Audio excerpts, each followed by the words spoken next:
What's good, YouTube? Today I'm going to show you guys my criteria for when I do product research so you can replicate exactly what I look for to find banger six-figure monthly products.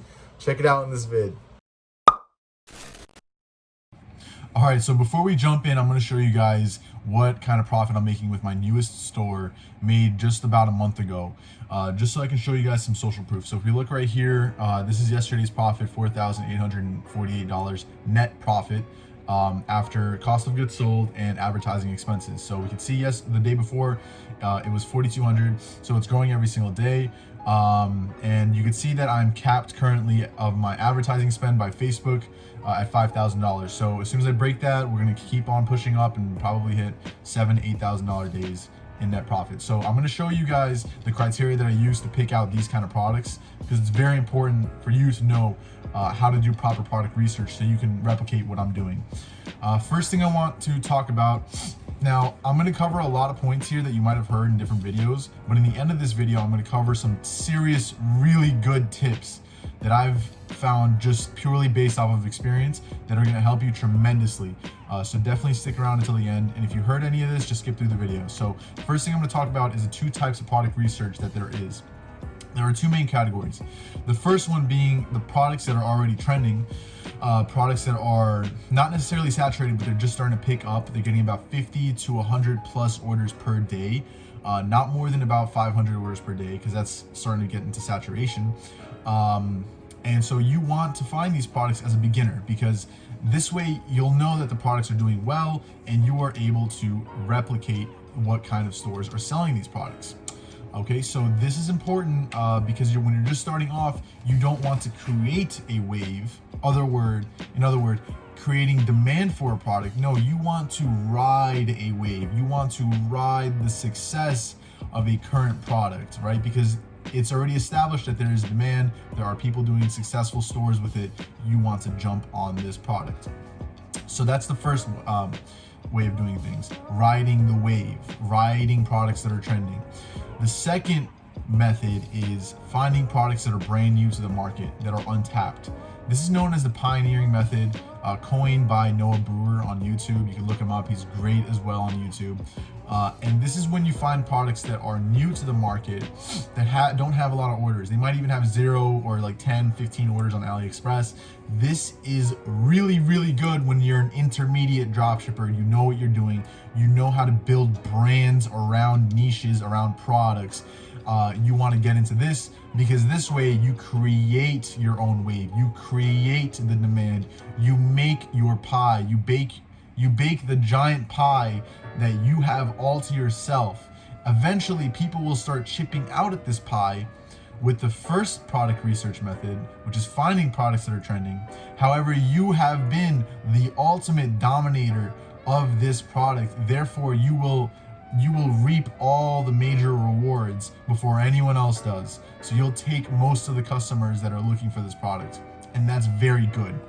So once you start getting good, let's say you find 5 winning products that are, or even 3 that are successful, already trending products, then you can move on. You'll have the confidence, you'll have the eye, the drop shipping eye, to find good products and make legit brands out of these products like I'm doing. So that's the 2 main things I want to cover.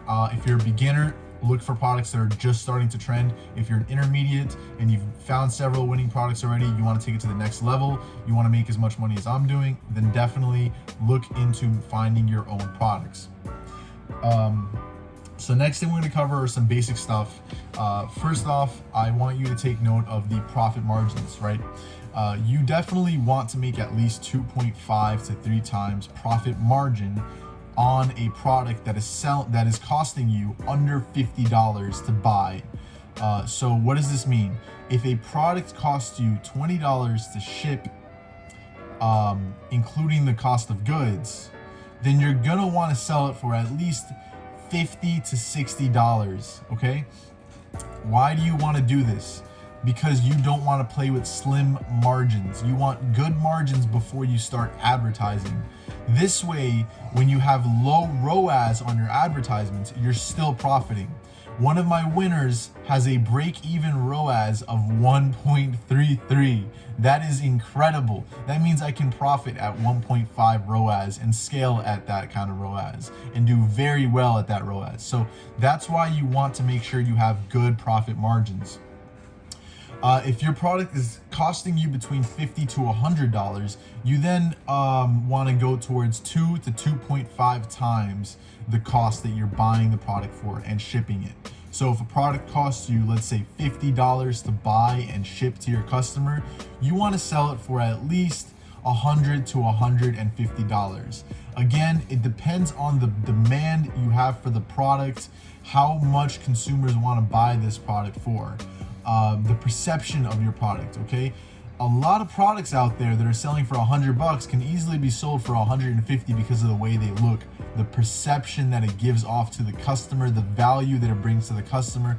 Some people are willing to spend 5 times the amount that you might think you can sell it for, and you always want to test that price. But generally speaking, stay within these margins. 2 times profit margin for products that cost over $100, okay? Again, it really depends on how much demand there is for a product, but you want to understand that most consumers are less willing to spend over $100 unless there's a lot of value being brought from the product, okay? So you're less likely to get more sales. However, each sale will drive you more money. This is why high-ticket products are very good. Lastly, a baseline that you want to always maintain is a minimum of $25 per pure profit before advertisement costs for each sale that you make. Why? This is because of rising Facebook costs. Currently, I have a winning product that has an average order value of about $97, and the cost per purchase for that product is about $43. That leaves me with a big profit margin only because I have stuck to these rules. Okay, so you want to make sure you have a fat enough profit margin to be able to survive the costs of each sale from your advertisements, right? Very important. Next thing is you want to make sure that your product is somewhat unique or has a wow factor. In other words, for example, if you see the product, it immediately catches your attention. If you see the advertisement as a consumer, it catches your attention. That's a wow unique factor. Something that you can't buy in any store. If you could buy your product at a Walmart, why would a customer pay premium money for a product that is going to take about a week to 2 weeks to ship to you if they can just go to the store across the street and buy it? You don't want to do that. You want to find products that are unique and only sold online. You also want to take note of problem-solving products, such as health products, right? So something like the posture corrector is a problem-solving product. These also do very, very well. However, generally speaking, they will be harder to advertise because you need to state in your advertisement or your ad copy how they solve the problem, right?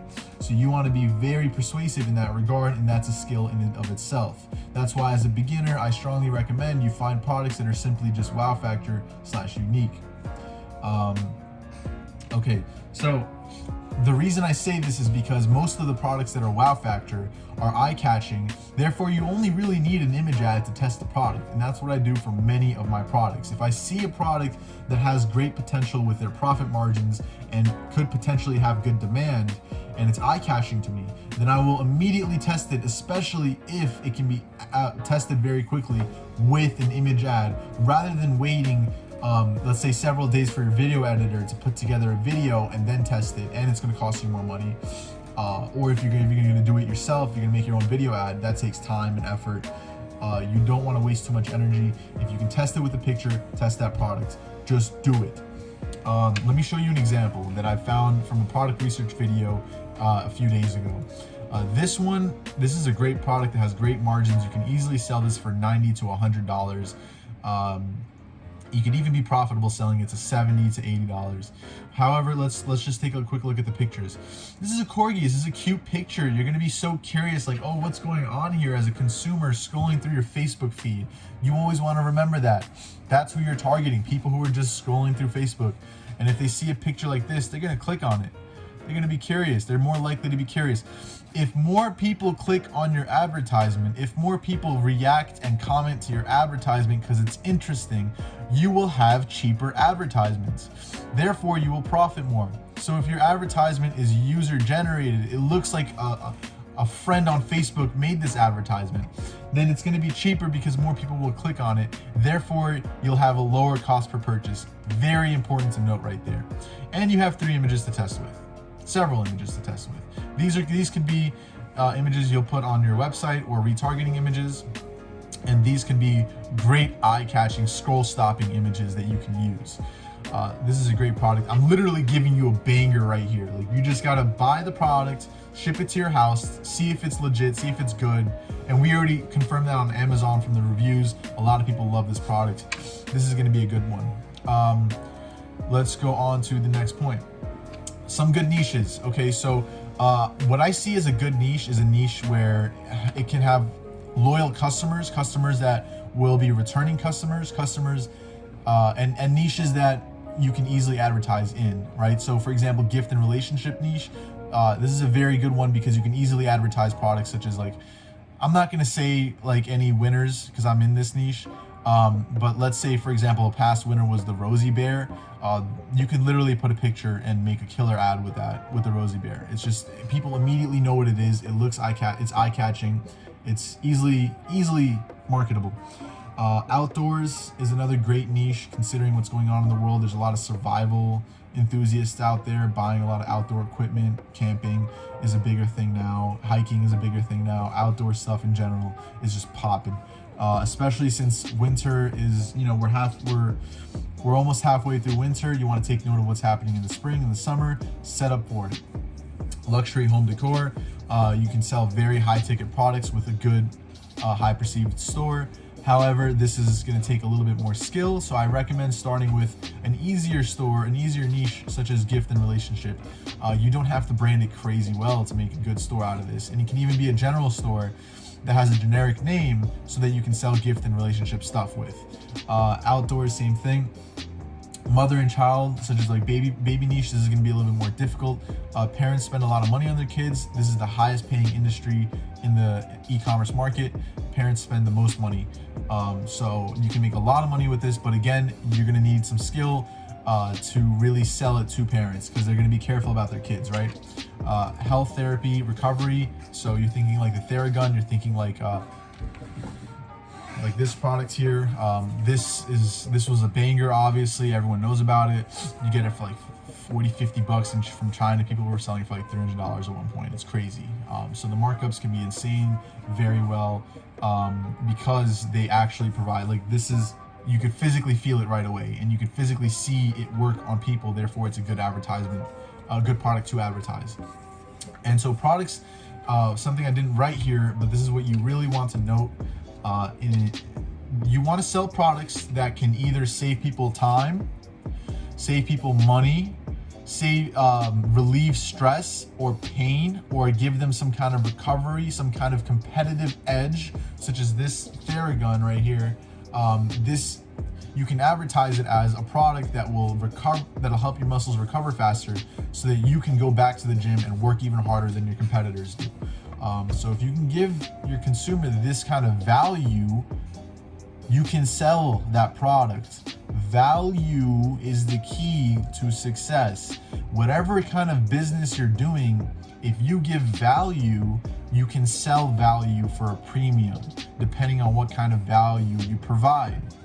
When you're marketing to show a good perception of value. So if your marketing skills are good, you're gonna show a high perception of value. Therefore, you can sell high ticket products that correlate with the perception of value from the consumer. I'm not saying it's slow because I think my viewers are slow. I'm saying it's slow because it's so important to note what I just said. So rewind that because it's such a key point that people miss out on. The basics are the most important stuff in any business, and that's a basic foundation of any business at all. I want you to avoid liquids and edibles because it's a little bit harder to get. Like, for example, you don't want to mess with the FDA. You don't want to do anything that's going to be a headache, especially as a beginner. You can sell it later on, but as a beginner, avoid that. It's just another step that you need to take that might slow you down. Fragile goods such as glass or easily breakable, mendable products, you don't want to sell those either, because you don't want to deal with a ton of returns just because you're selling glass jars and they always break, or like 30% of the time they break, even 10% of the time. Like, you don't want that. It's a headache, even for your customer service representatives, and your reviews. Anything to do with life-saving or fire or anything that's gonna use danger as an advertisement. My first product that I sold, which was okay as kind of a winner, was fire blankets. So it was essentially like I had to advertise the fireman putting a blanket over a fire in order to sell it to people, right? So like people were like, oh wow, I could save my life like this. I don't have a fire extinguisher, I need this. And it was selling really well. But Facebook stopped my advertisements. They don't like fire, they don't like danger, they don't like life-threatening situations that make people uncomfortable. The whole point of Facebook is to keep the user on Facebook. So if you show them something that is going to be disturbing or nasty or something like that that makes them repulsive or hide the advertisement, you're going to get kicked off real fast. Remember that. Smoking products, they don't want it at all. They don't want guns, they don't want erotica, nothing disturbing. Like I said, avoid heavy and large products. It's a hassle. Just avoid it as a beginner. Saturated products, you don't want to sell a posture corrector anymore. Even though the market is huge, you just don't want to get into that bubble, into that market. You want to find rising trends so you can take a big piece of the pie early on rather than riding the very end of a wave. You want to catch a wave at the right point, right? Just like a surfer does. Seasonal products, you can be very successful even as a beginner with seasonal products. I have a few seasonal products in mind for upcoming spring that I'm going to run some stores on. But again, it's because I have experience, I have money, I have time that I can invest in, and I have my whole system set up so I can do a lot of testing. You can't if you're a beginner. So I would avoid that. Unless you're very confident that you can find a few products for that season and kill it, and then make another store right after. Okay, this part is important. Please pay attention. These are the tips that I'm going to give you as a beginner / intermediate dropshipper, brand establisher. As a beginner, do not spend too much time picking out your products. You want to learn, and the only way to truly learn is not watching infinite videos. It's watching infinite videos while you're doing it yourself, because you have to, baptism by fire, baby. You have to do it to learn. You will fall down, but you'll pick back up twice as hard and jump to the next stretch. Okay, but you have to fall down. You will fall down and you will learn from it. Okay, you'll get better at testing products. That's why I tell you to find products that are easy to advertise, such as image ads, because you don't want to put yourself through so much stress finding products. Okay, so just do it. Whatever you sense might be a good product, do a little bit of research, use my criteria. If it meets the criteria, go for it. Just do it. And if it fails, so what? You're down a couple $100 max. Don't put yourself through stress. Just pick yourself back up and do it again. That's why I recommend using a general store, so you don't waste time building a new store for every single product you test, like I did. Okay, don't do that. Once you find a product that works, you just take it and you build a whole new store based around it. Now you have a niche store based around a product that you know works from a general store. So now you have a store that converts way better, and you have a winning product that is going to absolutely kill it. So heed my word. Try to pick products that are easily advertisable as a beginner. I already said that. Important. It could even be a quick 15-second, 20-second video. It doesn't have to be anything crazy. User-generated content is very important. If your advertisement looks like Sally just posted on Facebook, the people are going to look at that more often, and you're going to get cheaper clicks. I said this before, I'll say it again, and I will keep saying this. It's so important to get cheap advertisements. I get such cheap CPMs. My CPMs are $5-6 US. Okay, these are so cheap. I get 35-cent clicks for a product that sells way more than $100, okay? So just please make your advertisements good. Okay, products to me. Yeah, like I said, picture ads are much easier to test than video ads and often give amazing returns for winners. Okay, the more expensive the product, the more money it'll cost you to test the product if it is a winner. Okay, so if you're testing a product that you're gonna sell for $250, not a lot of people are gonna buy that product for that much money. Not a lot of people. It's not an impulse buy. Okay, if a product is about $50 to $60, $70, that's an impulse buy. It could be one. But if it's over like $60, $70, they're gonna take more time. They're gonna be like, maybe I'll come back to it later. I don't know if I want to check out yet. They might add it to cart. They might think to themselves like, do I really want to spend this much money right now? I just bought another jacket. Like, you know what I mean? So you're gonna have to do some retargeting. You're gonna have to do some serious testing, and you're gonna have to spend more money just testing the product.